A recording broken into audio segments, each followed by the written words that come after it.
ஜம்மு காஷ்மீர் மாநிலத்தில் செப்டம்பர் 18 முதல் 3 கட்டங்களாக சட்டமன்ற தேர்தல்.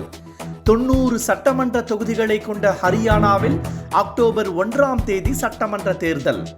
ஜம்மு காஷ்மீர், ஹரியானாவில் பதிவாகும் வாக்குகள் அக்டோபர் 4இல் எண்ணப்படும் என தேர்தல் ஆணையம் அறிவிப்பு. துணை முதலமைச்சர் குறித்து எந்த ஆலோசனையும் நடத்தப்படவில்லை. வெற்றி மமதையில் மாவட்ட செயலாளர்கள் உள்ளிட்ட யாரும் செயல்படக்கூடாது என அறிவுறுத்தியதாக RS பாரதி தகவல்.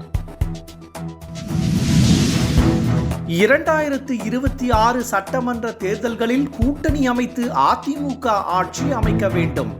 சென்னையில் நடைபெற்ற அதிமுக அவசர செயற்குழு கூட்டத்தில் தீர்மானம் நிறைவேற்றம். வானிலையை முன்கூட்டியே துல்லியமாக கணிக்கும் ரேடார்களுக்கான டெண்டர் கோரியது தமிழக அரசு. 50 கோடியில் ராமநாதபுரம், ஏற்காடு பகுதிகளில் ரேடர்களை அமைக்க பேரிடர் மேலாண்மை திட்டம்.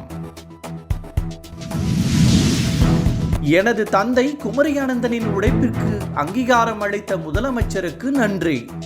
தமிழக அரசு குமரி அனந்தனுக்கு தகைசால் தமிழர் விருது வழங்கியது குறித்து தமிழிசை கருத்து. மருத்துவர்கள் போராட்டத்தால் நோயாளிகள் பாதிக்கப்படக்கூடாது.